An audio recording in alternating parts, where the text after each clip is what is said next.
Welcome to Conversation Unplugged, life, ideas, and stories with Raisin. In this episode, I speak with Ashutosh, a journalist, a teacher, a research enthusiast, and a deep thinker about what truly means to be educated in India today. Ashutosh reflects on failures of education system. Let's unpack the truth behind the chalkboard. I'd like to admit first that all of the things that you just called me, I'm a beginner, really.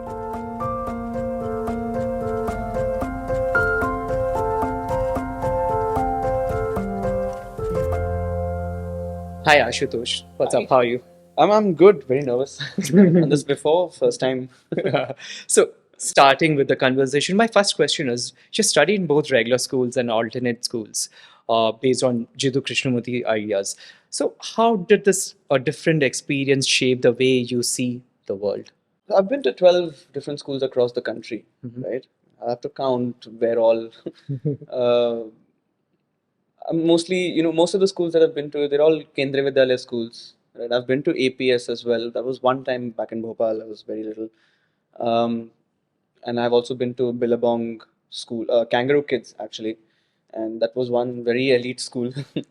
um, but I guess I owe it to that school because they are the reason that I can speak English very finely. Um, and then I've mostly been in KV, Kendriya Vidyalaya schools, and I know what it's like. There were some schools which are really good, very well functioning schools, and there were some schools where, a lot of us used to face, back then at least, in my time, we did face, corporal punishment, physical assault from teachers.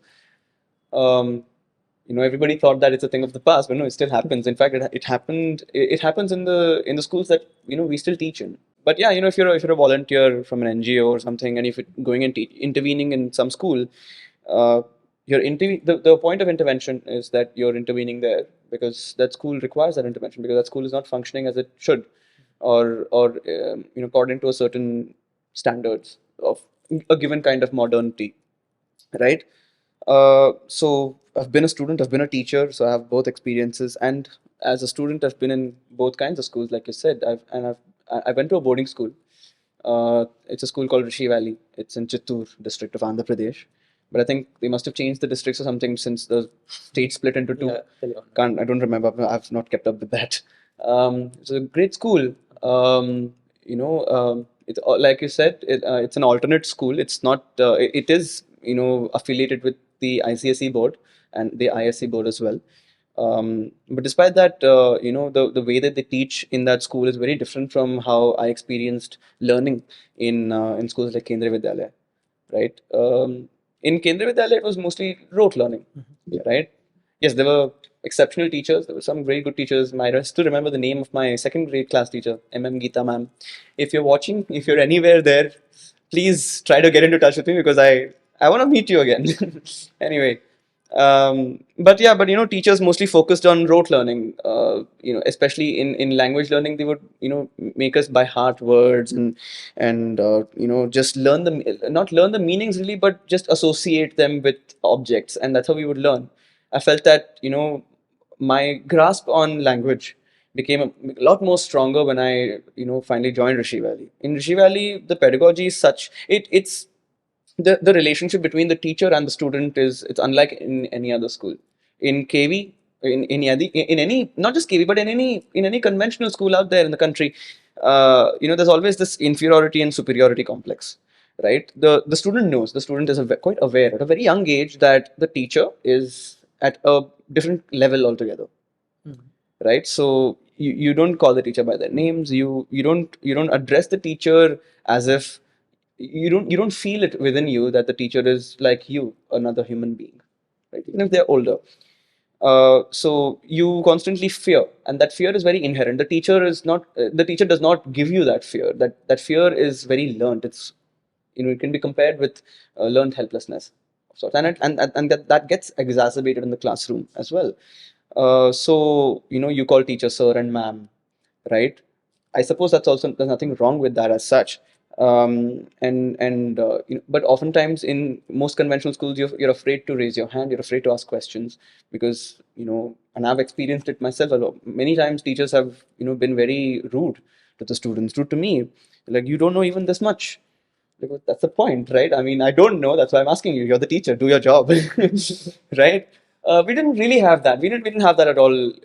We didn't really have that in Rishi Valley, because there the relationship was established in a certain way, right? Where the student felt very open. Where the student knew that they can be very they can be vulnerable with the teachers, because they know that the teachers are there to create a safe space for them.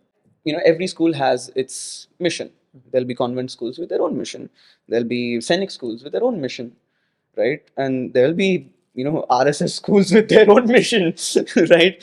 And then there are alternate schools with their own mission. So there's nothing particularly wrong with that. What I think I think that it gets problematic when the mission takes precedence over the child's desires and dreams and the child's agency.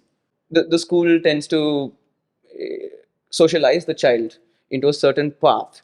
And I think that's wrong. If the school prioritizes a certain path, wants the child to know that this path exists and that this child can take that path, it's great. But it's the school's duty, it's the teacher's responsibility to make sure that the child knows that there are other things also to explore. Right? Go to conventional schools. By the time you get to 10th grade, you're already there's a lot of anxiety around. Oh, what is the subject combination that I will take, right? And that anxiety is valid. Students have that because that ultimately decides your future path, right? But then that's still very restricted, because the anxiety is not about, oh, what combination I will take, but it's more about which stream I get into, which path I get into. So it's less about the interests of the child and more about the direction the child is getting into. And the child should not have to think about that direction so soon. That direction should develop on its own very organically. Okay. So you're always thinking about, oh, science stream, oh, commerce stream, or arts stream. And like there is caste system, there's a hierarchy here as well. And it's not fair to compare the two, of course. My analogy might be a little flawed here, but my point is that the kind of respect that you get also oftentimes is decided by the stream that you have gotten into. Your dad is a Navy official, and because of that, you traveled different cities and been to different schools.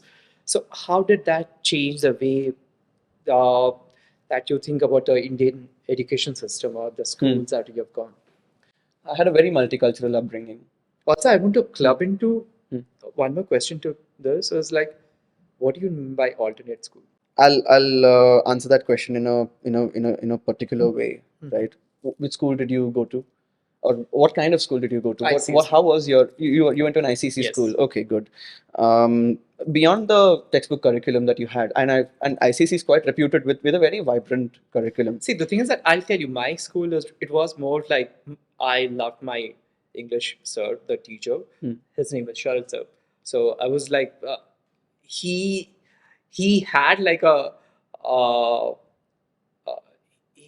he gave us punishment, but the way he punished also, it felt like okay, good. Like I felt like okay, I want to learn the Shakespeare by heart, and we had to like enact the whole play. Hmm. But it helped us Hmm. remove the fear of the stage fright, where I can start talking to people. Good. Hmm. I hated math, and this where the subject was my worst nightmare.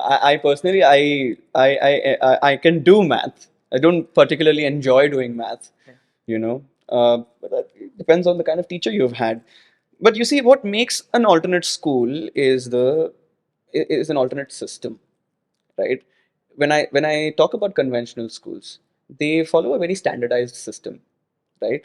Most schools that you go to, every grade has an examination at the end of the year to graduate to the next grade. Dude, you're 6 years old. You're 6 years old, you're 7 years old, you're in first grade, and they're subjecting you to a very rigid examination system.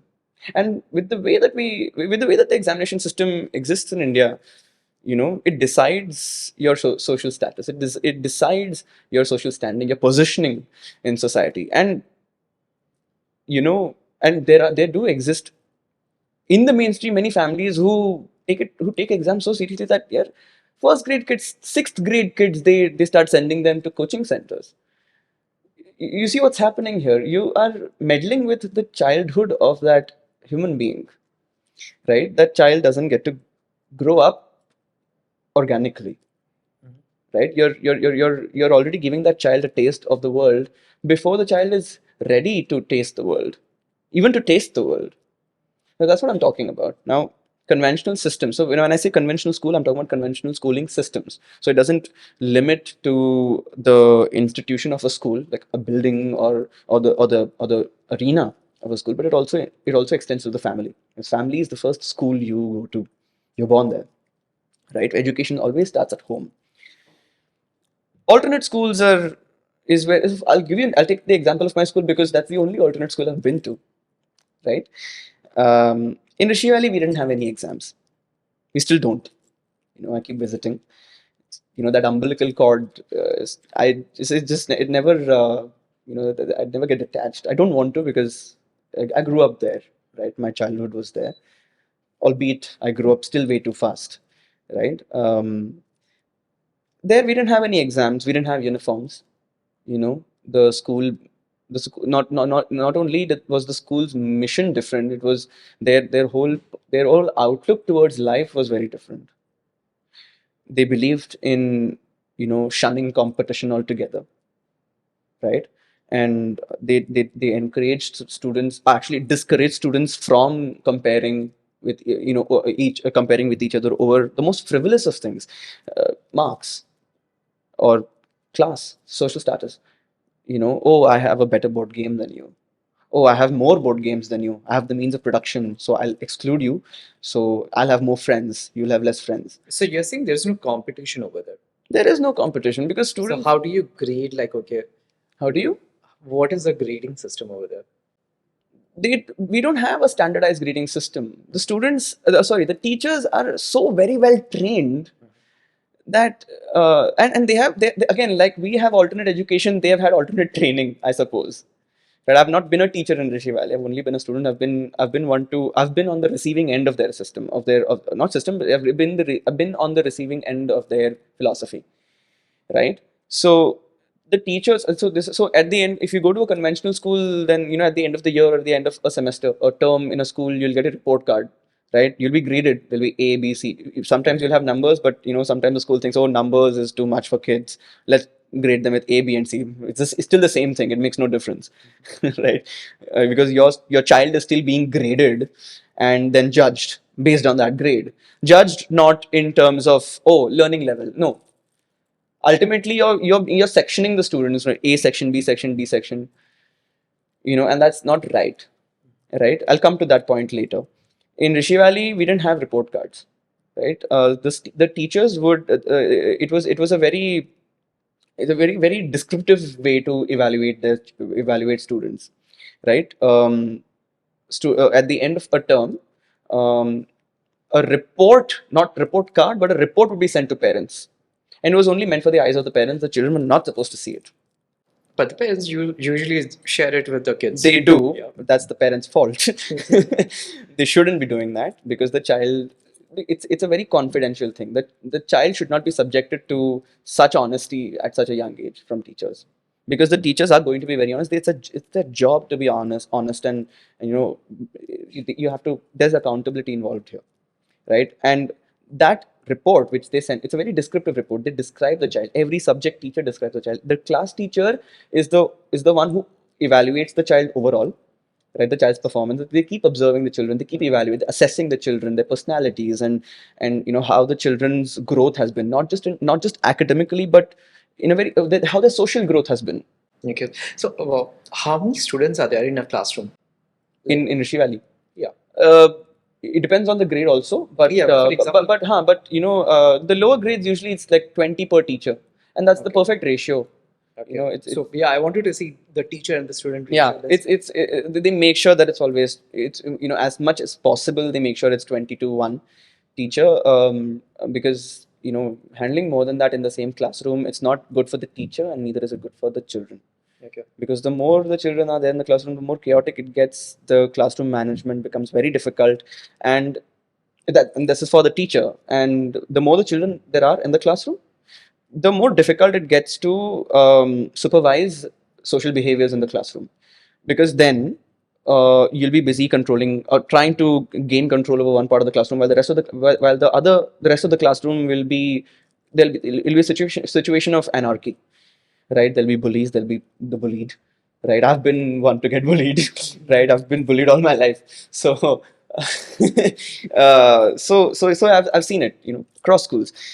In KV, classrooms used to be much bigger, 30 students, 40 students, and I've heard similar things about DPS, worse things about DPS, but I won't get into it because I've not been there. It's all hearsay. How teachers are trained in this alternate school? I don't. You don't have. Not in Rishi Valley. See, back when See, I was, if the viewers who are listening, Hmm. who wants to practice teaching, Hmm. and they love, they love this concept of alternate training, alternate. See, what I can tell you is that all the teachers who teach in Rishi Valley, as a prerequisite to being a teacher there, it's important that you read Jiddu Krishnamurthy's philosophy. Okay. Because Jiddu Krishnamurthy talks about pedagogy. He talks about a lot in terms of education, and so his even I'm not very well versed with Jiddu Krishnamurthy myself. I am only as versed as I have experienced his philosophy as a student, as a child, right? And everything that I'm saying today, everything I will be saying today is going to be very anecdotal, very experiential, right? And I'm not going to academicize any of this. I'm not going to intellectualize any of this, right? And returning to your question, to answer your question, it's important that you read Jiddu Krishnamurthy's philosophy, not just because you want to teach in Rishi Valley, but if you want to be a teacher in general, you should read his philosophy, right? Because alternate schools are always going to be there, but the problem with alternate schools is that the better they get in terms of, see, I'm not going to compare schools like this, right? But I would say that my school is better because I grew up there and I've had multiple experiences across. You're saying it's better. So what? See, for normal Indians, what for the if they have to provide the best education, there is a cost. There's no such thing as the best education.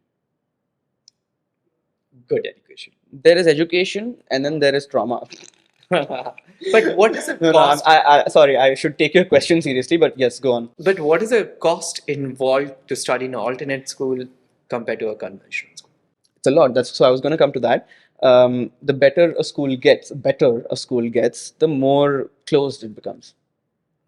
Even in Rishi Valley, I think one thing, while somebody might call me an influencer for Rishi Valley, I would always say no, because I'm also always critical of the institutions that I have been part of, right? And I think one drawback of Rishi Valley is that it's not accessible easily. But Rishi Valley still compensates on that side as well. But again, the narrative that I'm making, I'm sure a lot of people will disagree with this, and welcome to disagree. Maybe I will also listen to it. Um, when I say that the school is not, when that alternate schools in general are not accessible, uh, I'm talking about space. I'm talking about space and time, right? Um, the teachers that we have, they're all academicians. My biology teacher, he's a PhD from somewhere in Florida. I can't remember where exactly, and he left everything, came to teach in my school. He taught us biology in 10th grade. Great sex educator, taught us what sex really means, right? And it was great. But this space is not accessible to people who can't afford to be there. Right? Most of the students I know in that school, either they come from very elite backgrounds, or they come from, or their parents have been former students of that school, right? And boarding schools in general, if you're neurodivergent, right? Teachers, if the teachers in the school have a clear understanding of neurodivergence, if they know how to accommodate students in the classroom without isolating them, then the school is good. Moving to the next question, you often said that the Indian education system is broken. What are the specific cracks that you see? Indian education system is not broken, it's rigged. It's rigged. That's the hallmark of a neoliberal system we live in. It sets you up for failure, and then it blames you for that failure, right? Um, think of the elements of this system that we have, right? And as reactions to the system, we have things like reservation, It came as a reaction to the system. We have exams, right? And we have this whole concept of merit, and I think that merit is a myth, at least in the way that it has been defined by people in the mainstream. Merit doesn't stem from how much you've learned or anything. Merit stems from the ability to perform in set ways. If you can't perform for whatever reason, those reasons apparently don't matter at all. If you can't perform, then you're not merited. If you haven't had the right kind of exposure, you're not merited. I come from a very upper caste family. I've been lucky, right? I've been lucky because I haven't had any generational wealth as such growing up. No, at least I've not had any access to anything as such growing up. But being upper caste, it affords me the social and cultural capital, the symbolic capital as well. So I've been able to get access to many spaces, and that's the exposure that I've had. And I've had and the spaces that I've been exposed to, these are some really excellent spaces. Rishi Valley, excellent space. I'm not attributing it to caste per se. And a lot of the experiences that I've had in my life, very excellent experiences, because they have shaped my worldview in a very nuanced way, right? In fact, to such a point that I've become anti-caste myself, right? I'm not going to compare myself with other intellectuals. I'm a complete beginner in this. There'll be a lot of things that I might say which may not be very well thought of. Welcome the criticism. Um, then there are people who don't come from the kind of background that I come from. They know what it's like to, to, to, to do manual scavenging. They know they know experientially, they have that knowledge of what it's like to exist like that. But you know, but their existence, the kind of exposure they've had, is more restrictive than the kind that I have had. So it hasn't allowed them access to the spaces that I have had access to. Then and because they haven't had that, comes in the picture reservations, which is important, because then at least you're making way for these people to come in, so that they get that exposure, they have that opportunity. I won't speak on reservation anymore because no, I'm not an intellectual in this, and I can't speak about caste as an upper caste person. It's not my place. But you've not answered my question. You said there is a crack, yeah. and you said it's a merit, but what it is? How? So what I'm trying to say is that in exams, these when there are standardized examinations in India, right? You'll have JEE Mains, you'll have JEE Advanced, you'll have exams for architecture. These standardized examinations. But if you haven't had, and they always, the education system is about learning. It's about getting more exposure, so that you become more merited, and you can use that merit in life. Yes. But getting into the education system itself requires merit, which is the most hypocritical, the most absurd thing I've ever, experienced. Don't you think it's because there's too many competition? That's exactly the problem. Why should you compete for an opportunity to learn? It makes no sense to me. Lack of seats. Lack of seats, but then the whole point is to bring in more chairs, right?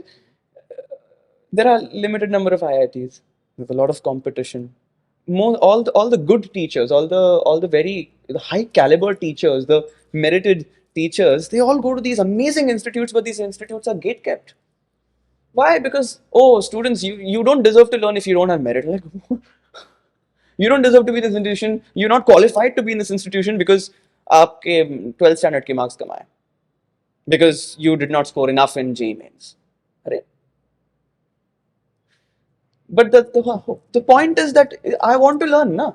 I want to go to university. I want to be a student of good teachers, really good, capable teachers. You're telling me that I can't learn. I think They need to get more marks to go to those institutions. Yeah, of course. See, I went to a university. I went to Ahmedabad University, and their admission process is incredible. You know, they don't. they don't recognize. At least when I was admitted, I joined as a physics major, Okay. right? Not physics major. I joined as an undeclared major, but I was studying physics. I was going towards physics, right? And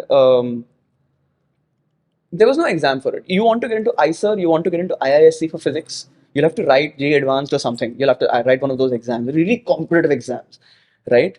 And these exams, they in fact they are so standardized, and they are set in a way that the syllabus that you need to learn for this exam is way beyond the 12th standard syllabus. So they're really not testing you on the knowledge that you already have, on the exposure that you already had. They are trying to test you. Oh, will you be a good fit? It makes no effing sense. Right? What do you mean? Are you a good fit for our university? Now it's less about the students, it's more about the university's reputation. Oh, we have such great students. Why don't you talk about how great your teachers are, and attract more students, right? But they don't do that. In my university, there was no exam. They just wanted to. It was like a very nice version of KYC. They just wanted to get to know the student. I had one professor who was not even in physics, not even in the domain of physics, interview me. I remember it was my economics teacher, Professor Jimo Lunni, incredible teacher. She interviewed me when I had applied to Ahmedabad University. She didn't ask me a single question about physics, right? She just wanted to get to know me, and she wanted to know that, am I capable of learning? Not whether I'm deserving of learning or not. Am I capable of learning? Am I, will this institution help me, right? Will it help me academically? Will it help me grow? Let's talk about disability. Okay. I grew up autistic. I grew up with ADHD. Um, in 10th standard, it was only 9th or 10th standard when I realized that there is such a thing as ADHD, right? And I still didn't really know what it was. I thought, oh, something maybe similar to dyslexia in Tare Zameen Par, right? But I knew how I am not dyslexic, but there was something about me, and I knew that I'm facing trouble finishing an exam or something like that. I don't have a lack of knowledge. I don't have a lack of merit. I'm a good student, right? But the standardized examination system doesn't support. These examination systems, they're not designed for students to pass them. They're designed as a gate, right? They're not there to tell the student that, okay, we just want to know how much you've learned, and based on how much you've scored. If you have not scored enough, then let's focus on the parts that you've missed out on, right? Bring you to that level. The standardized examination systems are not about that at all. They're a gate. They're a gateway, right? And if you're disabled, and if you don't have the right documentation. In fact, I'm privileged, so I have a diagnosis. Most people don't have it. Most Indians don't have they lack the language to vocalize their needs. So when I said that the system is rigged, it sets you up for failure, and then it blames you for that failure, right? In many different ways. For example, like I had written NET, right? At that time, I did not have a UDID. So UDID it's a unique disability identity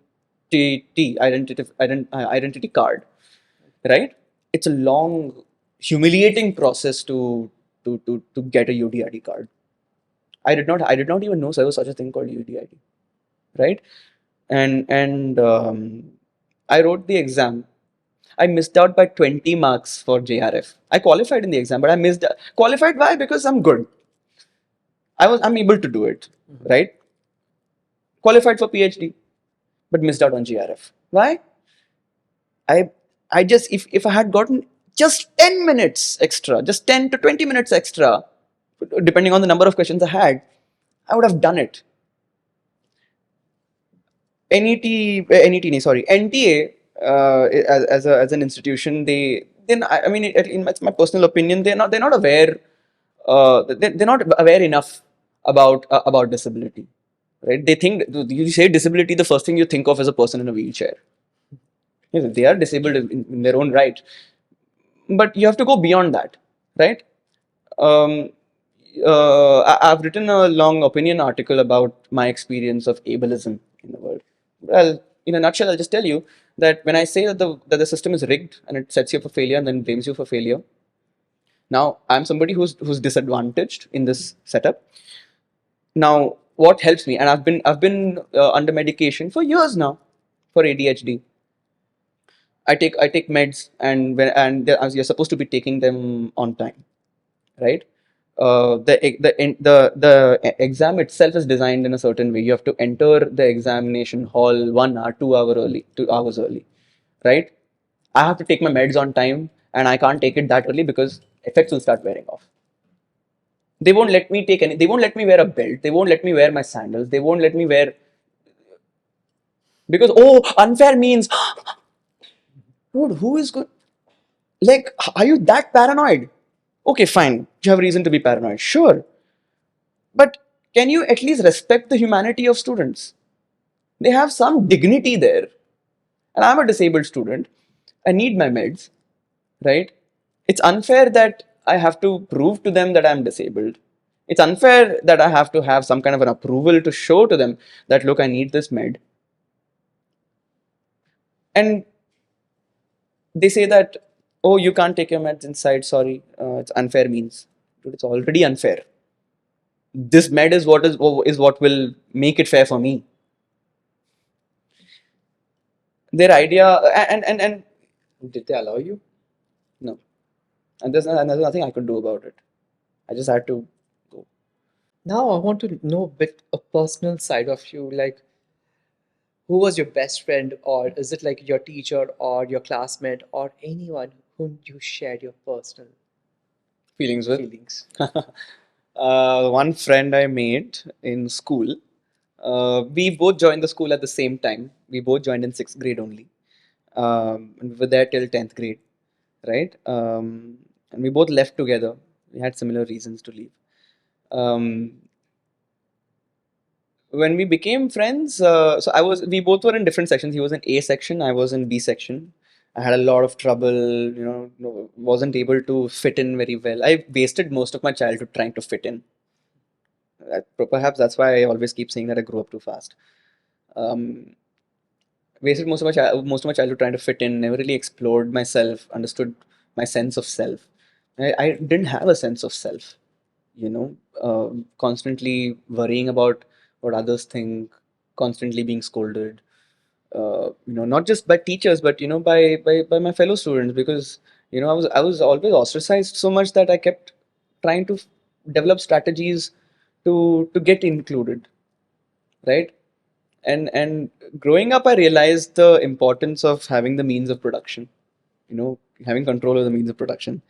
In school, a very childish way to describe this, but in school, you would have friends if you had the best board games, right?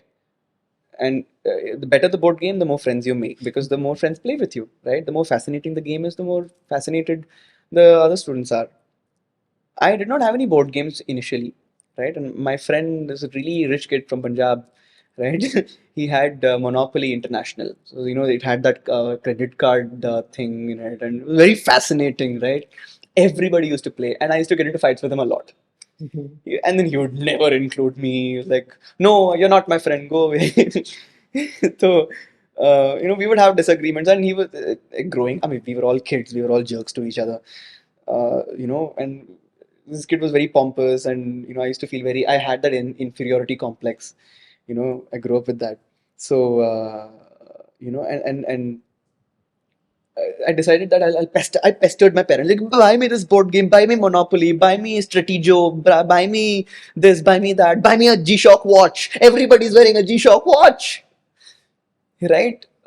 So that's how I got around. I somehow got around, but I didn't need to do any of that with this one friend that I made, because he also didn't care. Like, he was the first kid I knew who didn't care, right? Because he didn't understand, or rather it just didn't come to him intuitively the way that I understood these things that he needed to have, these luxury items that he needed to have. He never really considered them like that, right? and I think I thought that was very profound about him, right? And he was a I was a class weirdo. I was a class clown, not in a funny way, not like the kid who makes all the jokes. No, that was somebody else. Interestingly, that kid also later got diagnosed with ADHD. But I wasn't that kid.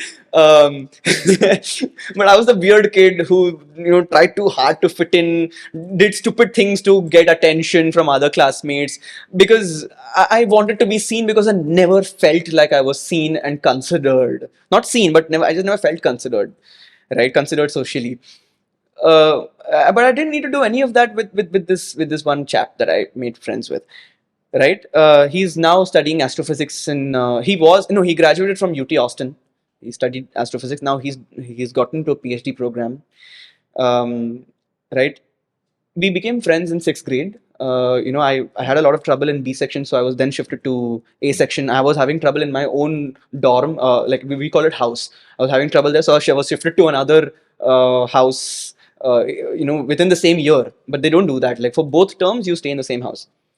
When I shifted to that other house, that's where my friend was residing, and he was in A section, so I also shifted to A section. That's how we became friends. We found each other, and I saw how he used to get excluded everywhere because everybody considered him a softie and stuff like that, and it just didn't feel right to me, and I felt like, I somehow I felt that I know that pain.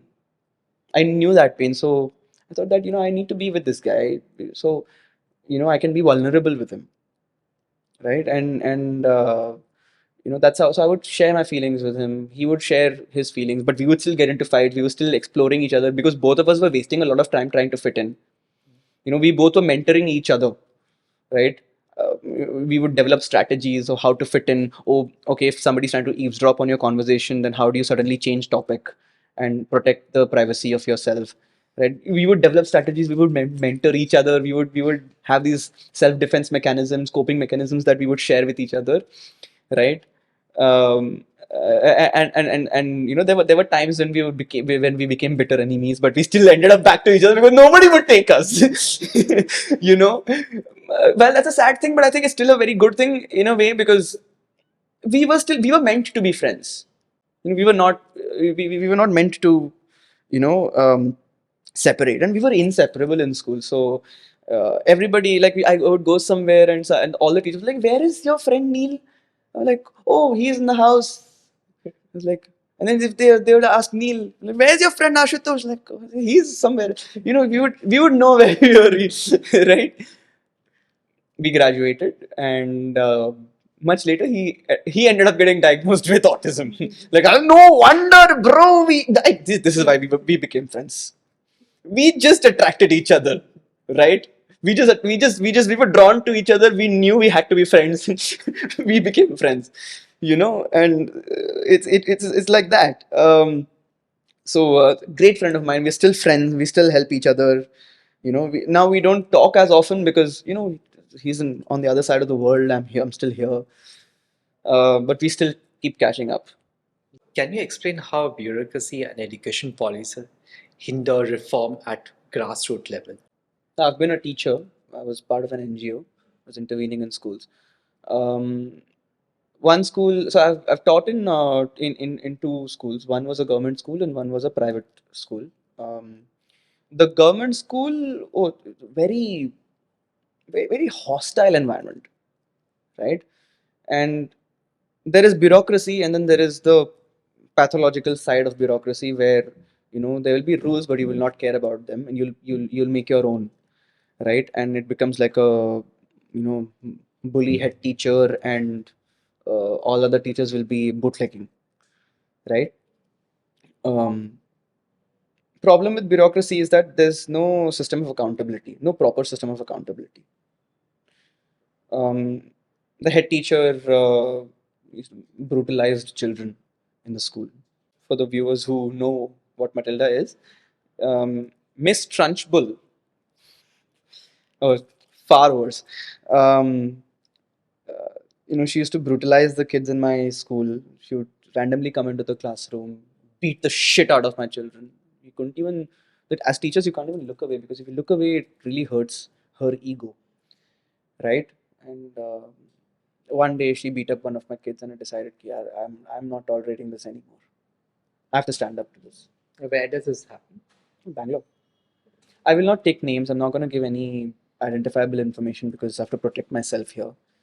Um, so yeah, so one day I decided, I'm done, yeah. I'm going to stand up to her. This is not happening, and I can't be. I'm not going to let myself be bullied by, not again, not again.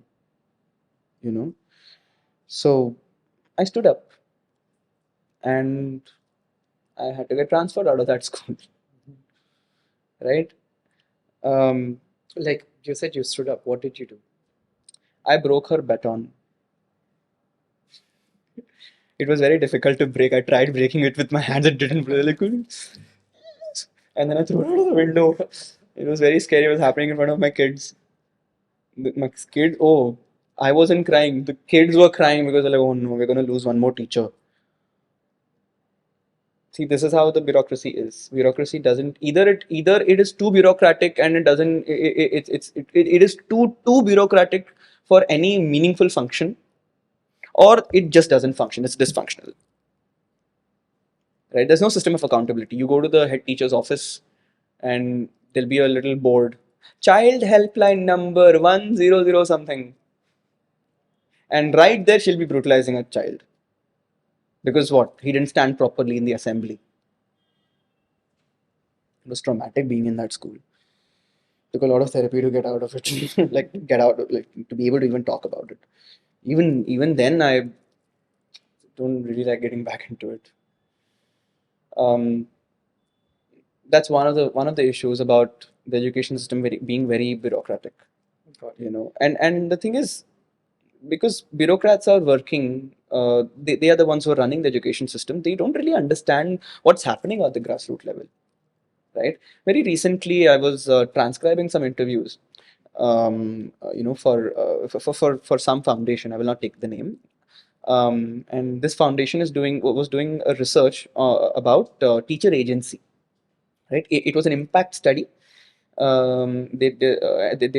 was looking at teacher agency. So a friend of mine went to Bihar, and she was talking to, she held focus group discussions with government teachers over there, right? And all the teachers had similar things to say, that that teaching as a profession is not, it's not just a pesha, it's not just a profession. It pervades into your private life. There is no work life balance. You have to dedicate your body, soul, mind, heart into this profession. And teachers they carry the weight of society because they are responsible for how the society turns out in the future. But that reality, the gravity of that reality is not reflected in the bureaucracy. The sarkari babus will just sit. Oh, certificate, give me certificate. Oh, yeah, fill this form, fill that form. It's very impersonal. There's no humanity in it, right? And I'll take an example. This is not my own experience, but this is based on what I've heard in these interviews. No identifiable information. Again, I'll tell you. This one teacher is saying that the policies that are made in the government, they'll sit in the parliament or they'll sit wherever, and then they will make these policies, and they'll expect us to implement them, but they will not take into consideration the point of implement it, the how to implement it, right? Oh, Pele, we used to have second Saturday. One day we used to have for teachers, where the teachers can actually relax and regenerate our energy, recuperate, and then come back into the classroom like an energetic being.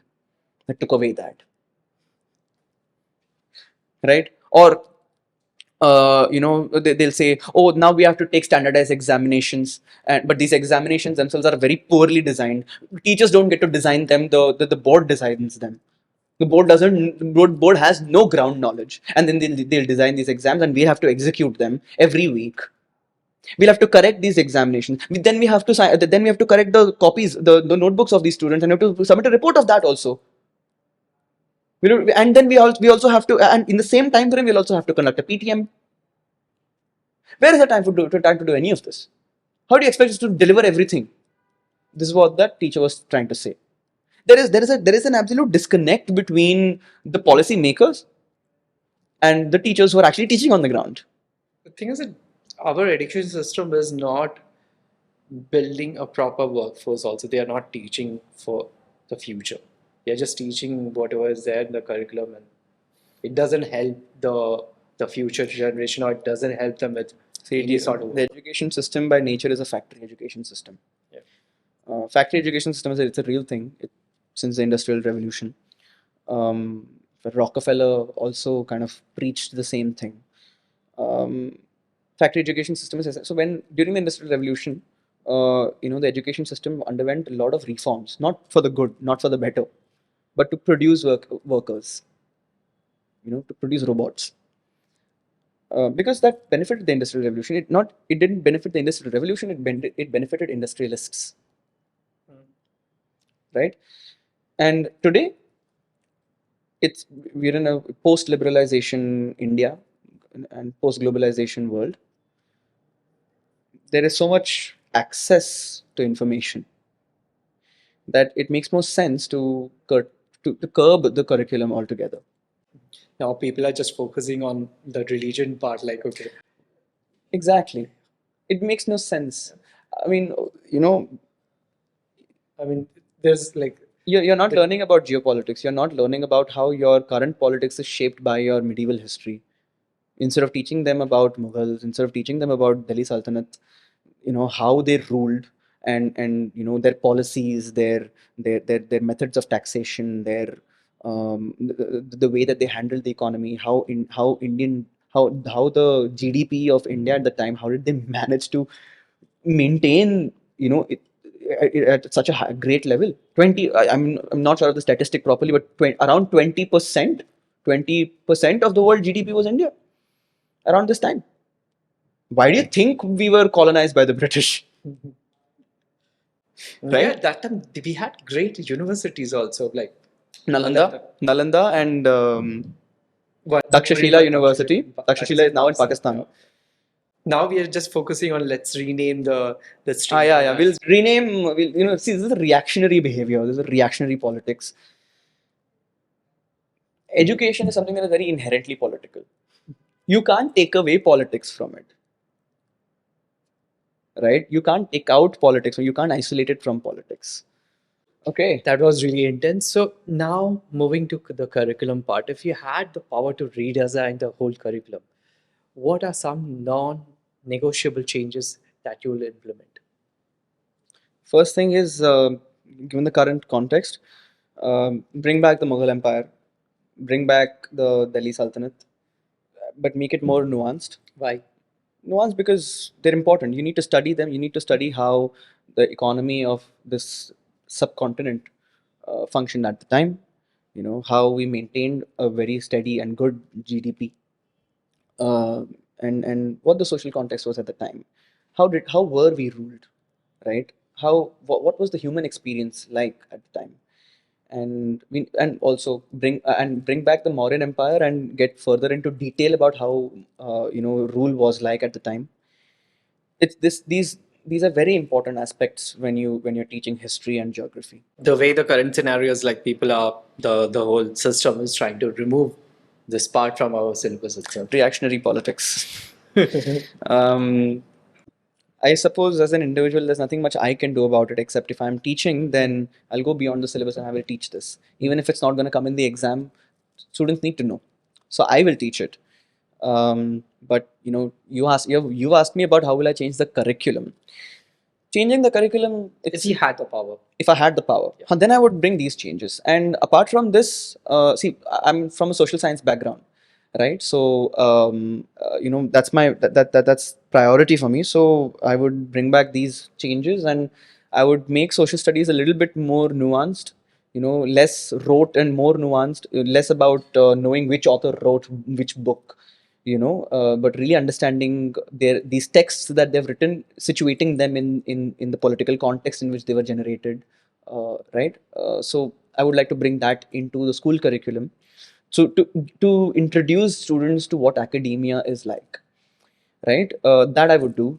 one other thing that I think I would do is include queer theory, but not in the sense, not the urban queer language we have. Not I'm not talking about teaching people about political correctness and stuff like that. No, while that will still be an aspect of it, I think queer theory would be for the higher grades at least. I think queer theory is important to to academicize a little, because gender is a very fast growing domain, like academic domain.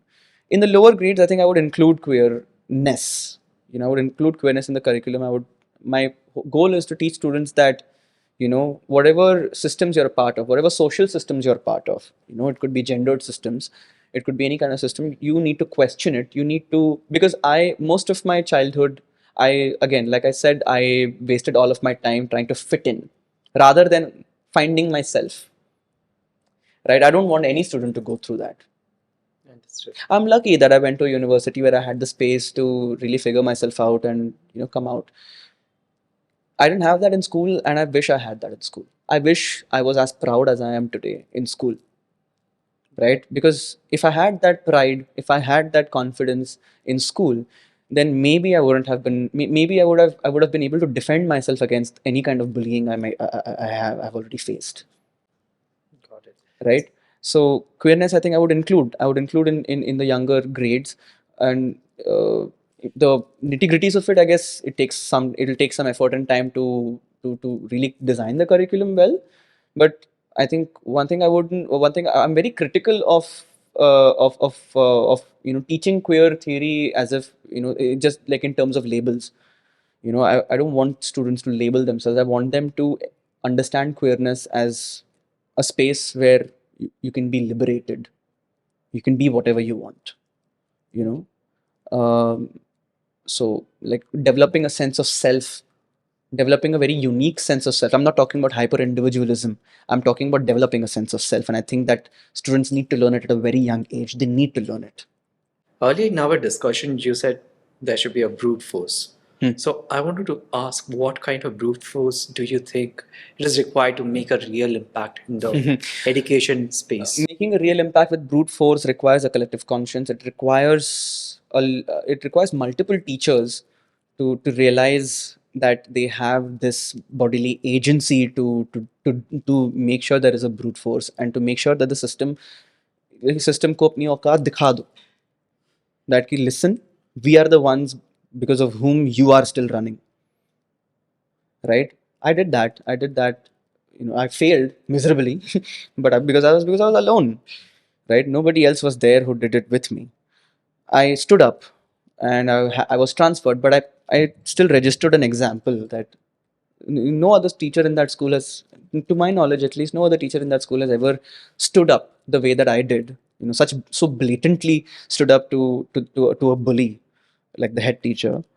Um, Nobody has done that before. So even if I failed, thanks, but even if I failed, at least it'll motivate, inspire more examples. True. So not, and as Ravish Kumar once said, in a different context, but it still applies here, that not all battles are fought to win. Some battles are fought to show that somebody was there on the battlefield and fighting. Somebody was there doing it. Just to show that we at least tried. That's more important, because if you don't try, then there's nothing going to happen. Trying is the first step. It's another problem that people only take the first step and dwell there, and say that, oh, I've done my job. you know I think I've also been complicit in that myself. Thank you, Ashutosh. That was really insightful conversation, Thank you. and and on why education in India needs more than just reform. It needs rethinking. If you like this episode, please subscribe to my YouTube channel. And if you do believe education deserves deeper conversation, share this with a friend, a teacher, or a policymaker. Until next time, keep questioning and keep learning. Thank you.